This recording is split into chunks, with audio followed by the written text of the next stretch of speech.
Alright, so first up we have our Rucksack. So this is a Eddie Bauer backpack I borrowed or stole from my dad, and I used a little bit of rattle can and some a sniper veil to make this cool camouflage pattern. So it just blends in a little bit better than a regular black and gray backpack.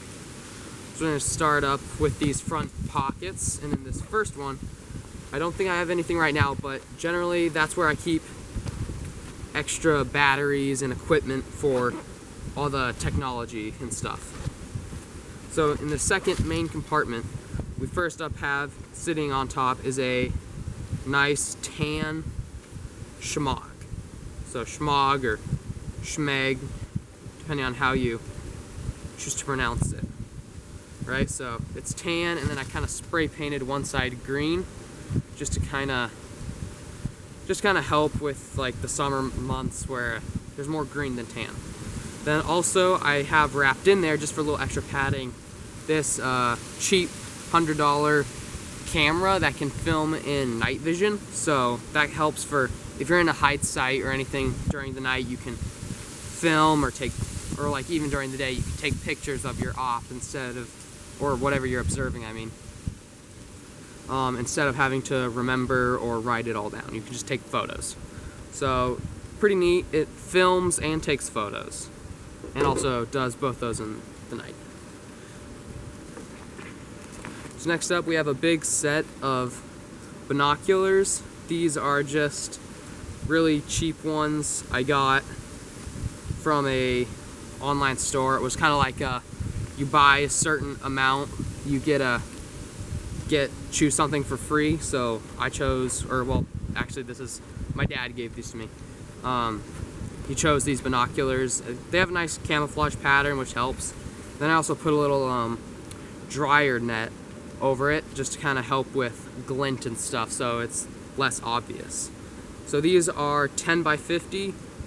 I think that means it zooms in 10 times, but I don't know that much about it.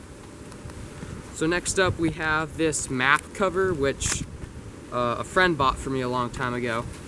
So in here I have different range cards and a topographical map of the area. And then we have more range cards here, and then a Write in the Rain notebook on the inside as well. And then it unfolds this front flap for Sharpies, pencil. I like the mechanical pencils just because not having to sharpen pencils in the field can really be a nice feature to have. And then I also have this base plate compass. I got this from REI, I believe. So it's not like any of the fancy Suntos or anything, but it works, right?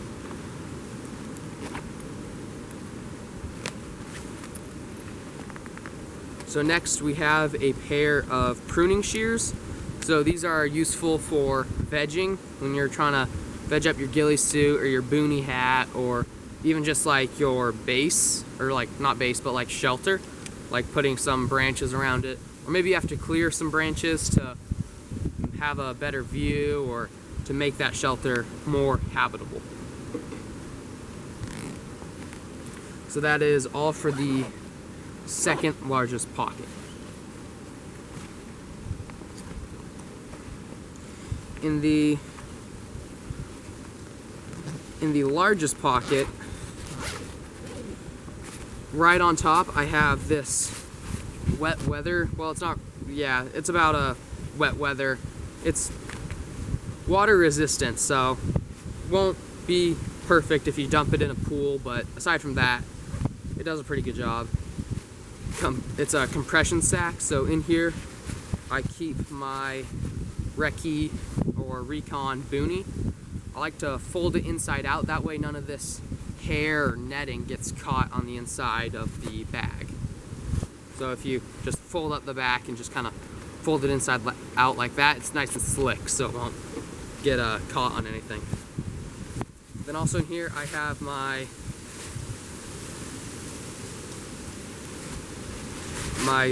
ghillie hood or viper hood or cobra hood, whatever you choose to call it.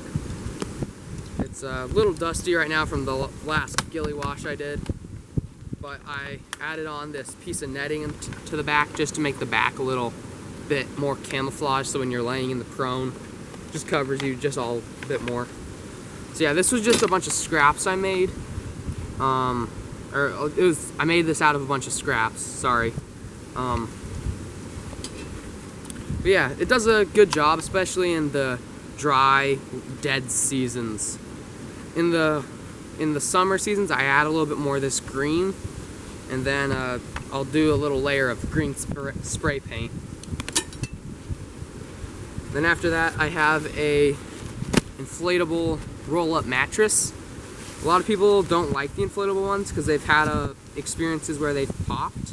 This one I've used all over the place. I've used this camping, military training well, you know, not actual military, but third-party military training exercises, and it has held up pretty well. Next we have the Whoopee, or poncho line or whatever, just so if you do end up having to stay overnight or during the cold months, you can have this to throw over you just to keep you a little bit warm, maybe a little bit of a morale boost or whatever. So that tends to keep your spirits high. And then lastly, I have a tropical, this is by Rothko, a tropical like Vietnam era shirt. It's nice and lightweight, but it's just a little bit more of an extra layer. Like if it gets, like, it's not that cold right now, but normally it'll get down to negative degrees, up to sometimes even up to -15. So it's nice to have just a little extra thing you can throw on or over you just to keep you a little bit warm. So that is all that I have for today. But a little note that I have on packing your bag. I have heard before that keeping the weight higher up on your shoulder blades and putting the lightest things down first is really a good idea. So I've been trying that out for a while, and I haven't had any complaints with that. It seems a lot more comfortable than when you put in your sleeping bag or your blow-up mat first, you know, because that's generally your heaviest stuff in an ultralight kit like this. So yeah, I'm gonna repack this all, and then we will continue with the training for the day.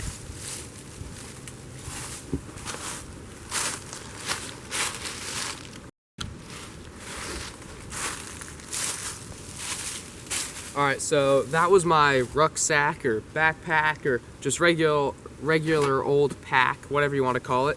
This is my fighting load, I guess you would call it. So this is a FLC, US Army issue.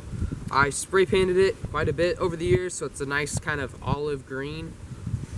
And it seems to work. I had some problems with the zipper on this one. The zipper broke off, so I managed to jerry rig it so it has this nice big buckle on the front that I took from a old backpack. Anyway, back to the contents of it. Starting on the wearer's left side, I have these 2 ammo pouches, but I do not yet have a AR or M4 style rifle, so while I wait to be 18, I currently have, I believe this is my just kind of cloth or evasion type kit. So I have this, I think this is probably about 2 feet by 1 foot sniper veil, and then this little neck gaiter. It's just a gray one, but gray actually blends in a lot better than most people would instantly think. And the next pouch over from that, we have this little monoscope, which I also spray painted because I like spray paint way too much and I should not be allowed spray paint. But yeah, so in case I can't get to my my binoculars in my backpack, or maybe that'll make too much movement that I might scare the I guess prey or target of index that I'm going after, I can just easily and quietly pull this out of that pocket. So it does a good job. It's only like, I believe like 8 times zoom, but it works. It's good enough for just seeing what's on the next hill over, right?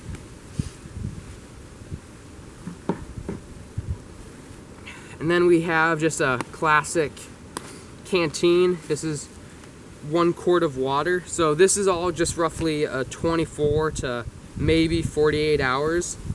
So generally a huge suggestion I get is drink a lot of water before you go out on your operation, because the more hydrated you are the day before, the less water you'll need to take in the day of. So yeah, it's just 1 quart of water. Make sure you fill it all the way up so it doesn't, like, you can't hear hardly anything in there. There's a little bit of jiggle in this one just because I had already drank some from it, but yeah. Then I also in here have a canteen cup, which you can use for if you need to boil water to purify. There's a lot of rivers and streams and lakes around here, so boiling water and filtering it is actually a pretty good idea or source, especially in the colder months like we're in now. There's no snow on the ground right now, but when there is snow and ice, then you can just melt that over fire. Oh, that's what I forgot to show you. But yeah, so this here is just a little eating spork. So I didn't show you my food or anything, but generally I'll have just some sort of easy prep meal, just like ramen, or even not even that, just like granola bars and Mountain House trail mix and beef jerky. Just stuff you can eat just on the go, so you don't have to worry about cooking it. But if you need a real meal, sometimes I'll pack like ramen or some like tuna or something. This here is this is on the wearer's right side, by the way. This is a general purpose pouch.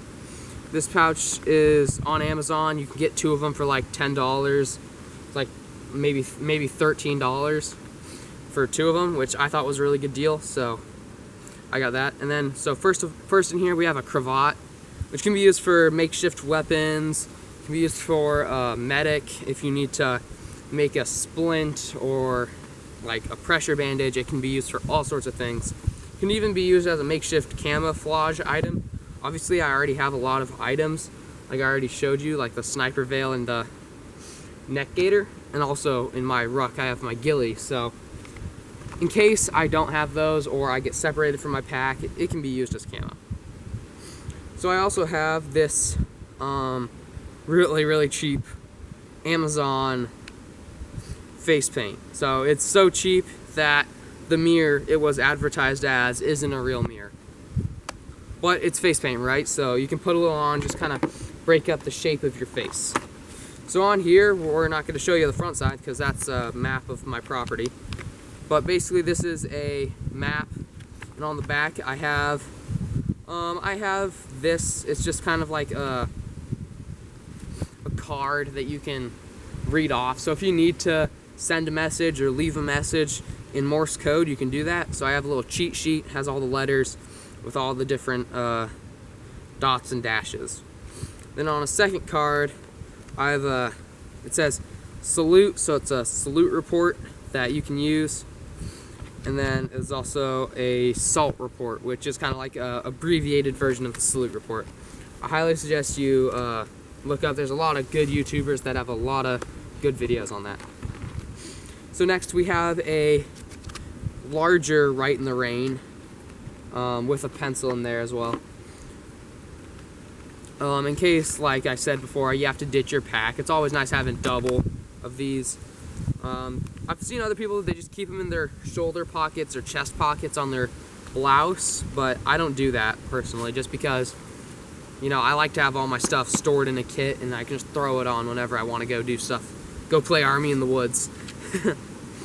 Alright, so next up we have 2 chem lights. And, well, I already told you, but I have a pencil in there that goes with the Right in the Rain. So I have a green and a red.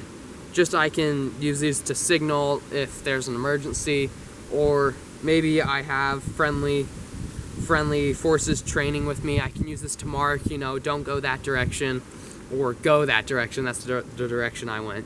So just kind of two chem lights, just multi-use for all sorts of different missions or signaling, all of the above really.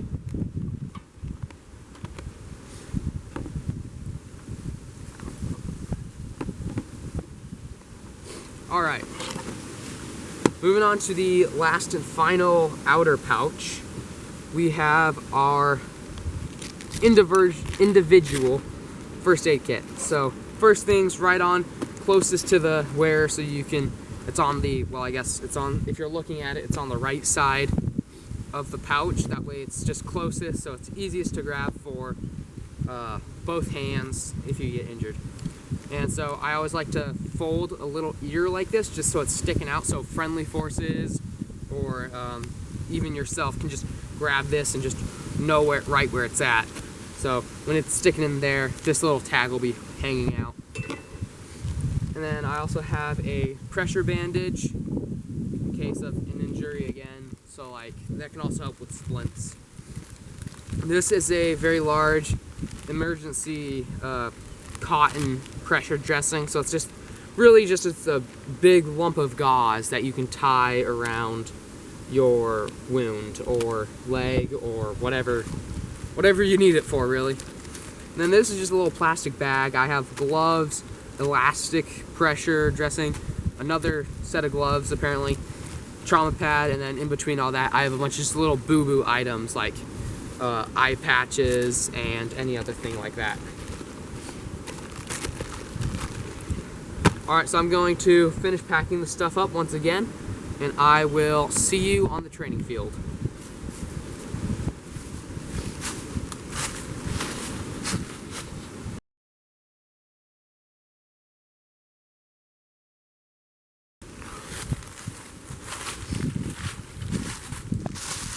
One last thing I forgot to mention while I was going over the kit is what I'm personally wearing.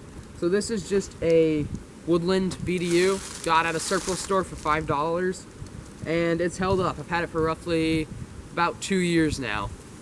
2 years in February, I think. And these are some nice black gloves. They're just, apparently they're Hydra hide. It's like a water resistant, breathable material with like a fleece on the inside to keep your fingers nice and warm. And then I have these LA police gear pants that, again, it's just cheap stuff that I buy because I know I'm going to beat it up and abuse it out in the woods, so might as well buy the cheap stuff so you can buy it again later. I got a pair of leather boots. They're just like the half height. They're not the full all the way up to the half size. Again, no real comments, just whatever works for you. I also have this sniper veil. I know I already have one in my kit, but I have another one around my neck, just because, you never know. And it's comfortable, well, it's breathable, so it doesn't impede movement or heat or anything. Then I have just a cryptic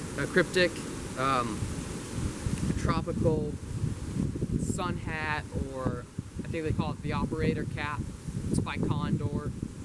Real cheap. I don't have any patches on there, but you can put patches on it.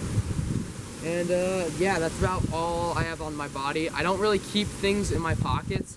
Occasionally I'll have a pocket knife or a boo-boo kit, just little things like that. But like I said earlier, I like to keep all of my gear together so that, okay, I want to just go grab my stuff and go have fun in the woods or go help my neighbor.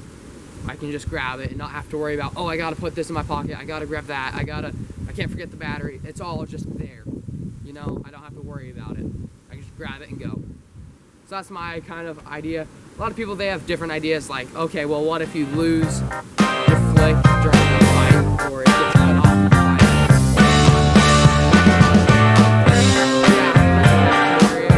But